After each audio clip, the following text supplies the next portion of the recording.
ప్రతిదీ కండిషనింగే. మనం నీళ్లు తాగితేనే ఎమోషన్ వస్తుంది, టీ తాగిపోతే నాకు మైండ్ పని చేయదు, సిగరెట్ తాగల్లా, సాయంత్రం మందు అయిపోతే నాకు షవరింగ్ వచ్చేస్తుంది. ఇవన్నీ కండిషన్లు. అంటే అడిక్షన్ కూడా అయిపోయి ఉంటుంది.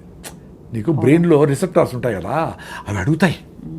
అందుకే మీరు భోజనం పోస్ట్పోన్ చేస్తారు, కానీ 4 గంటలకు టీ అంటే 3కే చెప్తాది అది. రే 3 కదా అండి, అబ్బా అప్పుడే టీ కూర్చో, ఇంకొంచెం చేస్తావు, 3:30 తీసుకురా అంటావు. అది 2 అవుతుంది, భోజనం చేస్తానే అవుతుంది, 2 టీలు 30 టీలు అవుతాయి. మీరు టీ కాఫీ ఎందుకు అవసరమేముంది? పొద్దున్న నుంచి నేను ఫుడ్ తినేసిన, ఇంతవరకు నీళ్లు కూడా దప్పైతే 2 సార్లు అయినా, దప్పి కూడా లేదు, సూపర్గా ఉన్నాం కదా, ఎందుకు ఎక్స్ట్రా చేయాలి?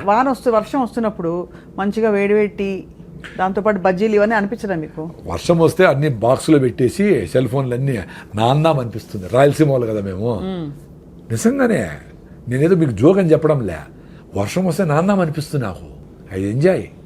అసలు మీ పిల్లలను తీసుకుపోయి డాబా మీద పోయి ఇట్లా పడుకొని హాయిగా ఆ కంట్లో చుక్కలు పడతా ఉంటే ఎంజాయ్ చేయండి రా నాయనా. పరిగెత్తాను ఏమైపోయింది, ఏమవుతుంది? 100 సార్లు అన్నావు నువ్వు చిన్నప్పుడు, ఏమీ కాల.